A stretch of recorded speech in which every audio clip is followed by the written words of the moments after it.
ভাবুন তো ইতিহাসের পাতায় আঁকা রক্তাক্ত ক্ষত এখনো শুকায়নি, তবু সেই ক্ষতের উপর দাঁড়িয়ে আবার শুরু হচ্ছে এক অজানা যাত্রা। দক্ষিণ এশিয়ার আকাশে যেন নতুন এক অধ্যায়ের দ্বার উন্মুক্ত হচ্ছে।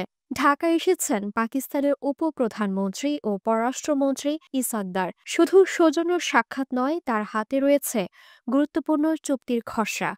তিনি ঢাকায় পা রাখতেই বৈঠকে বসেছেন বিএনপি, জামাতে ইসলামী ও এনসিপি নেতাদের সঙ্গে। অন্যদিকে ভারত কড়া সুরে মনে করিয়ে দিচ্ছে, ইতিহাস ভুলে যেও না। এ টানাপোড়েনের মাঝে ঢাকার রাজনীতি যেন খুঁজছে এক নতুন বাস্তবতা। এই সফর নিয়ে প্রশ্ন উঠছে, দুই দেশের সম্পর্ক কি সত্যিই বদলে যাবে? যে বিষয়গুলো এতদিন টেবিলে উঠলে আলোচনার পর্দা নামতো, সেগুলো কি এবার খোলামেলা আলোচনায় আসবে? এই সফরের পেছনের গল্পটাও নাটকীয়।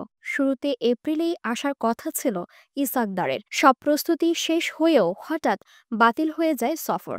কারণ কাশ্মীরের পেহেলগামে হামলার ঘটনা ঘিরে পাক ভারত সীমান্তে তৈরি হয় তীব্র উত্তেজনা। যদিও সফর বাতিল হয়েছিল, পাকিস্তানের আগ্রহ কিন্তু কমেনি। শেষ পর্যন্ত 5 দফা আলোচনার পর গড়ে ওঠে এই সফরের ভিত্তি। আরও বড় গুরুত্ব যোগ হয় যখন ইসাকদার বিশেষভাবে অনুরোধ করেন ডক্টর মোহাম্মদ ইউনূসের সঙ্গে সাক্ষাতের জন্য। কেবল রাজনৈতিক আলাপ নয়, এ অনুরোধে যেন সম্পর্কের ভেতরে এক ব্যক্তিগত আবেগও যুক্ত হয়। কিন্তু প্রশ্ন থেকে যায়, এই সম্পর্কের নতুন গল্প কি ইতিহাসকে দূরে সরিয়ে লেখা সম্ভব? শেখ হাসিনা সরকারের পতনের পর আন্তর্জাতিক বিশ্লেষকেরা বলছিলেন, ঢাকা কি ইসলামাবাদের দিকে ঝুঁকছে? তখনই বাংলাদেশের পক্ষ থেকে বলা হয়েছিল, মুক্তিযুদ্ধের ইতিহাস ভুলে নয়, বরং তাকে সম্মান জানিয়ে সম্পর্ক এগোবে। তবে সাম্প্রতিক কিছু ঘটনা আশার আলো দেখাচ্ছে। করাচি থেকে সরাসরি কন্টেনার জাহাজ এসে ভিড়েছে চট্টগ্রাম বন্দরে, যা এক যুগ আগেও কল্পনার বাইরে ছিল। বাংলাদেশের স্বরাষ্ট্র মন্ত্রণালয় পাকিস্তানি বংশোদ্ভূত নাগরিকদের ভিসা প্রক্রিয়া সহজ করেছে। ইসলামাবাদ ঘোষণা দিয়েছে, বাংলাদেশের জন্য ভিসা ফি সম্পূর্ণ মওকুফ। এমনকি দুদেশের মধ্যে সরাসরি ফ্লাইট চালুর কথাও আলোচনায় এসেছে। এসব পদক্ষেপ প্রমাণ করছে সম্পর্ক শুধু কথায় নয়, কাজে কর্মে এগুচ্ছে দ্রুত।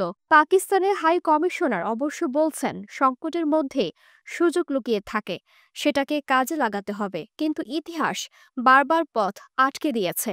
যেমন 2012 সালে পাকিস্তানের পররাষ্ট্রমন্ত্রী হিনা রাব্বানি খার শেখ হাসিনাকে আমন্ত্রণ জানালেও সম্পর্ক এগোয়নি।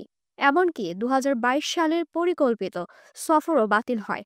সুযোগ এলেও ইতিহাসের বিষাক্ত ছায়া যেন প্রতিবারই পিছনে লেগে থাকে। তবে আজকের সফর এক নতুন পরীক্ষা। এটি কেবল একটি প্রোটোকল নয়, বরং সাহসিকতার পরীক্ষা।